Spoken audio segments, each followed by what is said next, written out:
अस्सलामुअलैकुम स्टूडेंट्स। हमने last lecture में प्रॉब्लम 3 तक काम किया था, तो आज प्रॉब्लम 4 से इंशाल्लाह स्टार्ट करते हैं, आगे चलते हैं। इसकी स्टेटमेंट देख लेते हैं। Flat belt is required to transmit 35 kilowatts from a pulley of 1.5 meters diameter running at 300 rpm. The angle of contact is spread over 11/24 of the circumference. Coefficient of friction बता दिया है, width of the belt हमें चाहिए.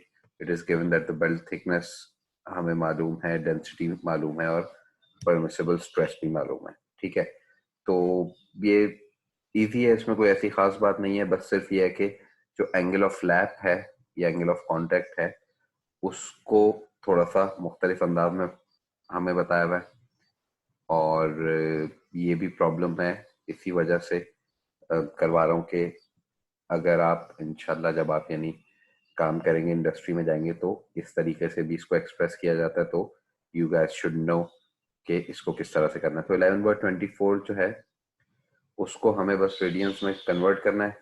तो पूरा circumference जो है वो सर्कल का ये हो जाएगा 2 पाई हो जाएगा. आप इसको इससे मल्टीप्लाई कर लेंगे अगर 2 पाई से, तो ये रेडियंस में आ जाएगा. ठीक है, अदर देन दैट इसमें कोई ऐसी खास बात नहीं है. हम इसका सॉल्यूशन देख लेते हैं. सबसे पहले उसकी वेलोसिटी मालूम कर लेते हैं बेल्ट की. पाई डी एन ओवर 60 से हमें मालूम है कि उसकी रोटेशनल स्पीड दी हुई है 300 आरपीएम और डायमीटर दिया हुआ है पुली का 1.5 मीटर. तो हमने यहाँ से ये पाई डी एन ओवर 60 से 23.56 मीटर्स पर सेकंड मालूम कर लिया इसका जो वेलोसिटी है. And since this is more than 10 metres per second, तो हमें मालूम है कि अब हमें सेंट्रीफ्यूगल टेंशन को कंसिडर करना पड़ेगा. ये जो रिलेशन है T1/T2 equals e to the power mu theta, हम इससे वाकिफ हैं. म्यू जो कोफिशिएंट ऑफ फ्रिक्शन है वो हमें दिया हुआ है सवाल में. ये जो 2.88 आया है ये मैंने आपको भी बता दिया, ये 11/24 मल्टीप्लाइड बाय 2 पाई से अगर आप करेंगे तो उससे हमें ये 2.88 मिल जाएगा. तो यहाँ से ये एक इक्वेशन बन गई. इक्वेशन ए हमने इसको कह दिया, जो कि T1/T2 वाली है. ठीक है, अब हमें मालूम है पावर निकालने के लिए किसी भी बेल्ट ड्राइव की T1 - T2 इंटू वी होता है. वेलोसिटी हमें मालूम है. पावर जो ट्रांसमिट करनी है इस सिस्टम ने जिसके लिए हम ये बेल्ट डिजाइन कर रहे हैं वो भी हमें मालूम है 35 किलोवाट्स. यहाँ पर प्रॉब्लम में दिया हुआ है, ये देख लें 35 किलोवाट्स. तो हमने यहाँ से ये एक रिलेशन ये बना लिया कि ये भी T1 और T2 की टर्म्स में आ गया. एक इक्वेशन ये आई थी, एक इक्वेशन यहाँ से आ जाएगी T1 - T2. तो यहाँ से T1 इक्वल्स दिस, ये यानी ये दो इक्वेशंस बन गई ए और बी की. इन दोनों को हम आपस में सॉल्व कर लेंगे तो ये T1 और यहाँ से T2 की वैल्यू मिल जाएगी, यहाँ से T1 की वैल्यू मिल जाएगी. और उसके बाद हम आगे चलते हैं. हमें मालूम है कि centrifugal tension TC equals mv² होता है. और हमने पिछले प्रॉब्लम में भी इसको इस तरह से करके देखा था कि rho into density into cross sectional area into the unit length अगर हम कर लें तो वहां से ये मास पर यूनिट लेंथ वाली चीज आ जाएगी. यानी हमने m को इन टर्म्स में एक्सप्रेस कर दिया है density into area into the unit length. ठीक है, और v जो है वेलोसिटी हमें पहले से ही मालूम है. डेंसिटी हमें मालूम थी इस सिस्टम की, इस जो बेल्ट का मटेरियल है उसकी. ये b हमें मालूम नहीं है, यही हमें मालूम करना है. जो थिकनेस है वो भी सवाल में दी हुई है, और यहाँ पर यूनिट लेंथ की जगह 1 आ गया और वेलोसिटी का स्क्वायर आ गया. तो ये इन टर्म्स ऑफ b आ गया या इन टर्म्स ऑफ विड्थ आ गया. ठीक है, ऑल्सो एक अगेन ये एक इक्वेशन यहाँ से बन गई. हमने इसको लेट्स से हमने इसको कहा कि ये इक्वेशन 1 है. ठीक है, और जो मैक्सिमम टेंशन इस सिस्टम में हो सकती है वो क्या होगी, TC plus T1 centrifugal tension plus tension in the tight side, वो भी ये भी हम इस तरीके से इसको एक्सप्रेस कर चुके हैं पिछले प्रॉब्लम में कि permissible stress multiplied by the cross sectional area अगर आप कर लेंगे तो यहाँ से मैक्सिमम टेंशन जो ये सिस्टम सस्टेन कर सकता है वो आ जाएगी। ठीक है, अगेन स्ट्रेस हमें दी हुई है सवाल में। ठीक है, ये रही 2.5 into 10 to the power 6 into cross sectional area हमने ले लिया। अगेन बी अननोन है, थिकनेस हमें बताई हुई थी, ये रही। और इसकी दूसरी इक्वेशन जो थी वो ये रही, टीसी हमने यहाँ पे मालूम किया था 5800.5 बी, और T1 जो है वो हमने यहाँ ऊपर मालूम किया हुआ था। तो ये दूसरी इक्वेशन बन गई। यहाँ पे इसको रिजॉल्व कर लेंगे हम, अगर आपस में सॉल्व करेंगे तो ये हमें इस जगह से B मिल जाएगा, यानी कि जो बेल्ट की विड्थ है जो कि हमें मालूम करना था इन द फर्स्ट प्लेस इस प्रॉब्लम के अंदर।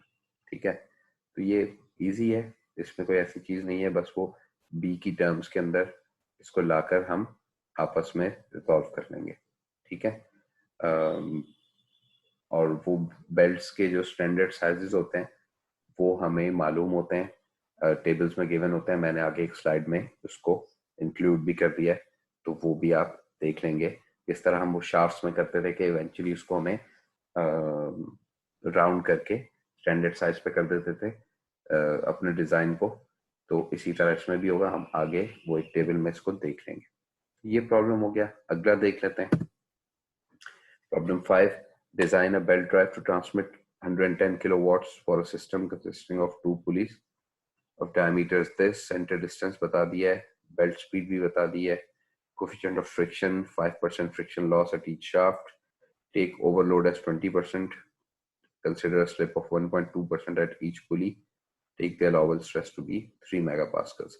अब इसके अंदर ये हमने अब तक जो भी बेल्ट्स के अंदर काम किया उसमें ये पहला एक्चुअल डिजाइन का प्रॉब्लम है, जिसमें यानी हमें कुछ चीजें अस्यूम करके और फिर आगे काम करना पड़ता है, और फिर जब जो भी हम सॉल्यूशन करते हैं तो हमें ये पता चल जाता है कि अगर हमारी अजम्पशन की बुनियाद पर जो रिजल्ट्स आए हैं अगर वो विद इन द लिमिट्स हैं, विद इन द रेंज हैं, तो फिर हम ये समझते हैं कि हमने डिजाइन ठीक से कर लिया है, अदरवाइज फिर हमें we have to go back.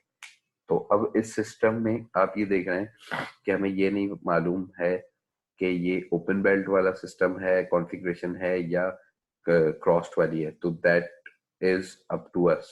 ठीक है, इसी तरह ड्राइवर और ड्रिवन वाले जो पुलिस हैं उनके क्या कॉन्फ़िगरेशन है, यानी इन दोनों में से जो ये डायमीटर्स दिए हैं 0.9 एंड 1.2, ये इनमें से कौन सा ड्राइवर है और कौन सा ड्रिवन है ये हमें नहीं मालूम। तो ये भी हमारी अपनी मर्जी है कि हम इसको किस तरह से डिजाइन कर लें। ठीक है, तो इसको जरा आगे देख लेते हैं। ये देखिए, ये हमने एक इसकी कॉन्फ़िगरेशन बना ली। ठीक है, हमने कहा कि जी छोटी वाली जो पुली है जिसका डायमीटर 0.9 मीटर्स था, हमने उसको कहा कि ये ड्राइविंग पुली है, और बड़ी वाली को कह दिया कि ये ड्रिवन है, और इसको हमने ओपन सिस्टम बना दिया। It is entirely up to you, क्योंकि हमें ये नहीं बताया हुआ कि किसको कौन सा ड्राइवर और कौन सा ड्रिवन है, तो आप इस कॉन्फ़िगरेशन को उल्टा कर सकते हैं, तो उस सूरत में भी जो डिजाइन आप करेंगे वो ठीक होगा। और इसके अलावा सेंटर डिस्टेंस दिया हुआ है वो हमने यहाँ पे एक्सप्रेस कर दिया 3.6 मीटर्स। इसी तरह क्योंकि ये मेंशन नहीं है कि जो दोनों शाफ्ट्स हैं उनको एक ही डायरेक्शन में घूमने की जरूरत है या ऑपोजिट डायरेक्शन में घूमने की जरूरत है, तो हम ये अज्यूम करके आगे चल रहे हैं कि ये एक ही डायरेक्शन में हम घुमाना चाहते हैं, विच इज वाई हमने इसको एक ओपन सिस्टम बनाया हुआ है। राइट, तो इस चीज से आपको कंफ्यूज होने की जरूरत नहीं है। अगर कोई चीज सवाल में प्रॉब्लम में मेंशन्ड होगी तो आपको obviously you have to take it into account, और अगर नहीं है तो फिर वो एक डिजाइन का प्रॉब्लम बन जाता है, ओपन चीज बन जाती है, तो आपने अपनी मर्जी से उसको डिजाइन करना है। ठीक है, तो अब हम आगे देख लेते हैं कि इसको किस तरह से सॉल्व करना है। We know that the speed of the belt, velocity हमें बताई गई है 20 मीटर्स पर सेकंड है, लेकिन क्योंकि इस प्रॉब्लम में स्लिप वाला कॉन्सेप्ट भी इंट्रोड्यूस हो गया है, आपको याद होगा हमने इस बारे में बात की थी बिल्कुल शुरू में कि स्लिप का मतलब क्या होता है। तो उसमें जब स्लिप वाली चीज हो रही हो तो हमें ये इसको अकाउंट करना पड़ता है 1-s/100 के जरिए। तो अब हमने कहा कि pi into D into N over 60 into 1-1.2% का स्लिप दिया हुआ था सवाल में, ये आप देख लें यहाँ पर दिया हुआ है। तो 1.2 ओवर 100 हो गया, तो यहाँ से ये इन टर्म्स में n आया और वेलोसिटी हमें मालूम थी, तो हमें मालूम हो गया n1 जो है वो 430 आरपीएम है, यानी इस पुली का जो ड्राइविंग पुली है उसकी रोटेशनल स्पीड हमें मिल गई 430 आरपीएम। ठीक है, इसी तरह अब जब हम बिल्कुल सेम इसी तरीके से n2 भी मालूम कर सकते हैं, और वो थोड़ा सा कम होगा ऑब्वियसली, क्योंकि ये पुली जो छोटी है ड्राइविंग पुली, और इसके जरिए बेल्ट चला के हम बड़ी पुली पे पावर को ट्रांसमिट कर रहे हैं, तो ऑब्वियसली छोटी से बड़ी पे जा रहा है, तो ये इसकी रोटेशनल स्पीड कम हो जाएगी। ये आपने देख लिया pi d2n2 over 60, again belt speed in metres per second into 1-s2 over 100, दोनों जगह की दोनों पुलिस की स्लिप सेम दी हुई है 1.2%, तो हमने इसको भी ये कर दिया v इंटू 1-s2 ओवर 100, और अब डायमीटर 1.2 मीटर्स हो गया यहाँ पर इस पुली का, तो 20 इंटू 1 ये पूरी चीज को हमने यहाँ से सॉल्व किया, तो यहाँ से इसका आरपीएम आ गया, जो बड़ी वाली पुली है जो इस वक्त ड्रिवन पुली है वो आ गया 315 आरपीएम। ठीक है, तो आगे चलते हैं। अब जो ये कंडीशंस दी हुई हैं सवाल में, इनको हमें अकाउंट करना पड़ेगा। ये अगर आप देख लें, ओवरलोड 20% है और 5% फ्रिक्शन लॉस है एट ईच शाफ्ट, तो इनको हमें अकाउंट करना पड़ेगा। ये देख लेते हैं। Torque acting on the driven shaft हम निकाल लेते हैं, पावर ट्रांसमिटेड इनटू 60 ओवर 2 पाई n2, ये वही टॉर्क का जो फॉर्मूला है P इंटू 60 ओवर 2 पाई n, ये हम शुरू से इस्तेमाल करते आ रहे हैं। उसके जरिए हमने कर लिया इतनी पावर ट्रांसमिट करनी है। अब यहाँ पर ये भी थोड़ा सा समझने की बात है कि प्रॉब्लम में ये कहा हुआ है आपको, अगर हम स्टेटमेंट देखें कि design a belt drive to transmit 110 kilowatts for a system consisting of 2 pulleys, तो अब ये जो पावर ट्रांसमिट होनी है ऑब्वियसली वो ड्राइवर से ड्रिवन पे होगी। ठीक है ना, और हमने अपनी कॉन्फ़िगरेशन ये बनाई है कि ड्रिवन पुली को हमने बड़ा बनाया हुआ है। मैंने पहले भी कहा कि आप इसको उल्टा कर सकते हैं, आप यानी ड्रिवन पुली को छोटा कर सकते हैं। उस सूरत में वही कॉरेस्पॉन्डिंग जो नंबर्स होंगे हम उनको कंसिडर कर लेंगे। लेकिन यहाँ पर जो हमने ये रोटेशनल स्पीड ली है ना 315, ये मैं समझाना चाह रहा हूँ कि हम जो ड्रिवन पुली है उसी की लेंगे, क्योंकि पावर ट्रांसमिट उसके ऊपर हो रही है। ठीक है ना, और क्योंकि इस केस में फ्रिक्शन के भी लॉसेस हैं, स्लिप भी हो रही है, तो हम इसको ऑब्वियसली उसके ऊपर कंसिडर कर रहे होंगे जो कि ड्रिवन पुली है, जिस जगह पे एक्चुअली पावर को ट्रांसमिट किया जा रहा है। लिहाजा इसलिए हमने ये वाली ली और उसी की कॉरेस्पॉन्डिंग हमने आगे काम करेंगे। तो P इंटू 60 ओवर 2 पाई n हो जाएगा। पावर हमें मालूम है कि इतनी पावर हमें ट्रांसमिट करनी है, और 2 पाई n2 हमने यहाँ पर निकाल लिया 315, तो ये आ गया कि ये टॉर्क इतना होगा यहाँ पे। ठीक है, अब since there is a 5% friction loss at each shaft, therefore torque acting on the belt क्या हो जाएगा, जो भी हमने इस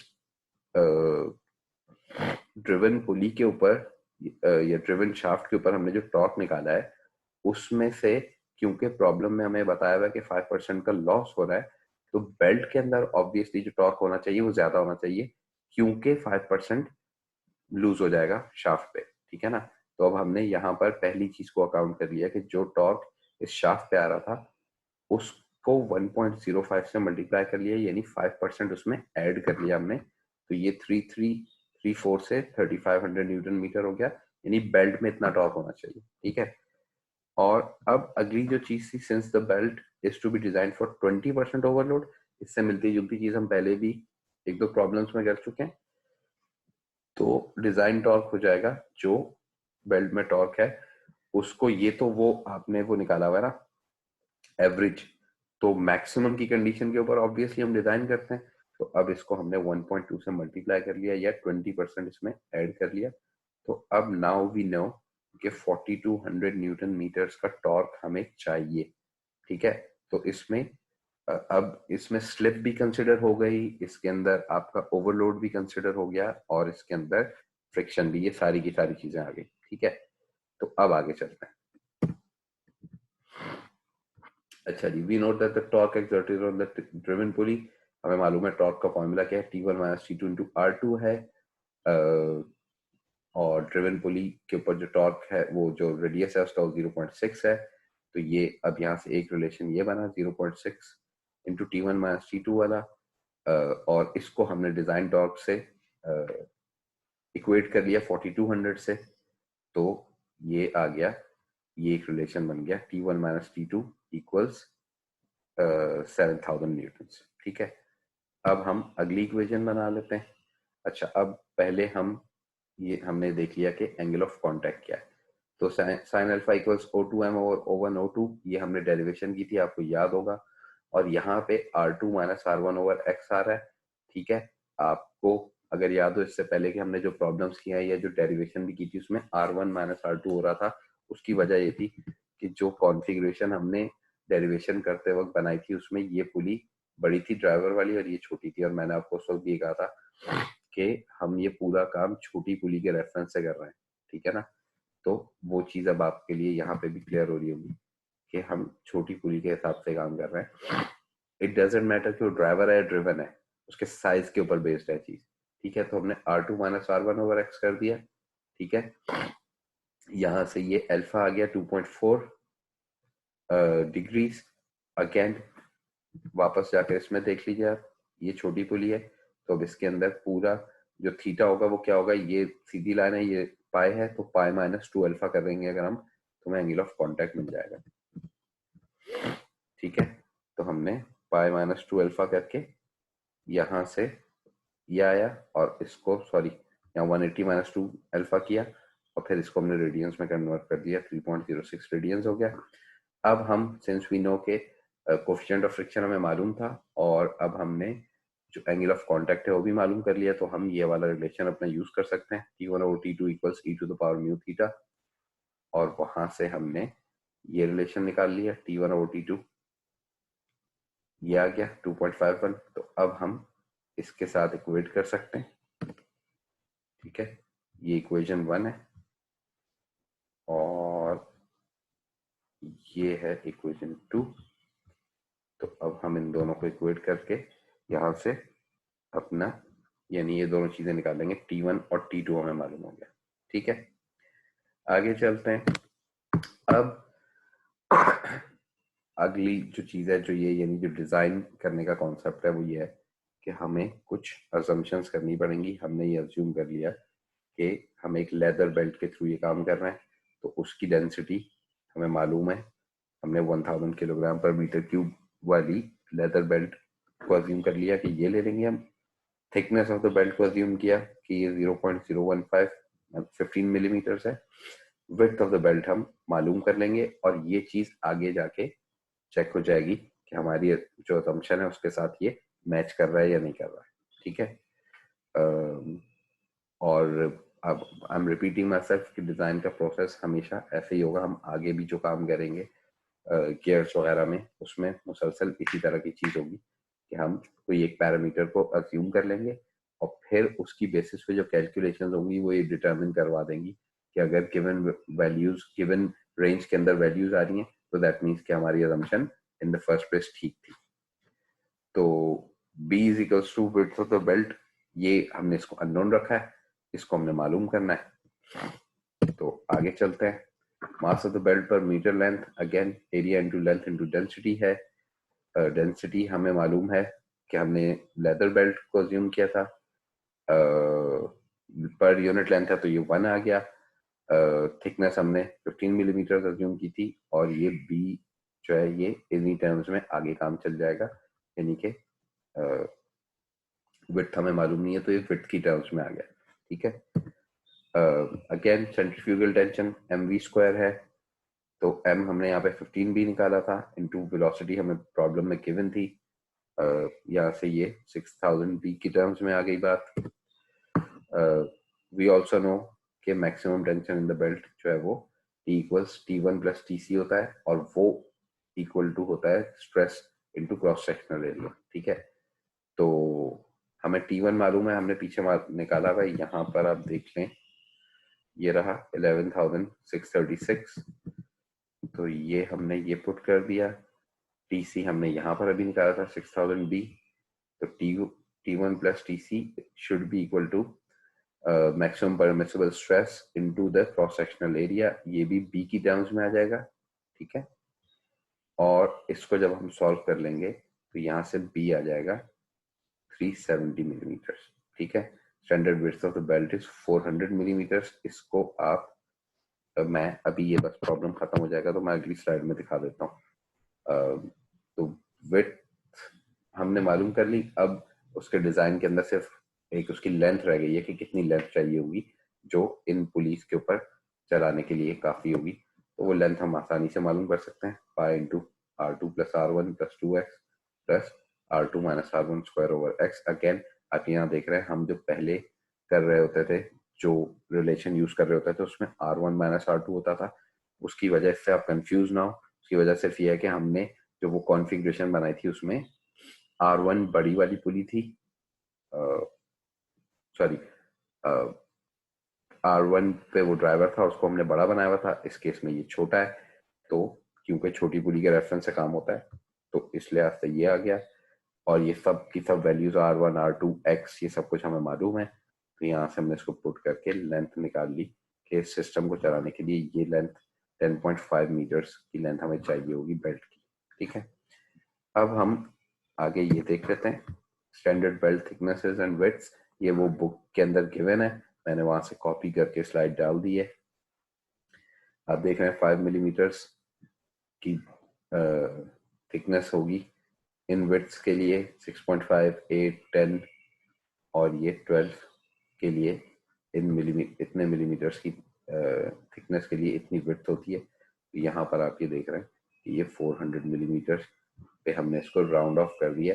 ऑल्दो हमने जो थिकनेस अज्यूम की थी वो की थी 15 मिलीमीटर। ठीक है, और यहाँ पर ये बता रहा है कि ये 10 मिलीमीटर के लिए इतनी होती है। तो अब हम इसको अगर चाहें तो we can go back and correct the solution या करेक्ट आवर डिजाइन। और वो उसको हम कैसे करेंगे कि हम थिकनेस को अब अज्यूम करेंगे 10 मिलीमीटर्स या 12 मिलीमीटर्स, और उसके हिसाब से दोबारा काम करेंगे। और फिर हम ये देख लेंगे कि क्या वो अगेन उस गिवन रेंज में आ रही है या नहीं आ रही है।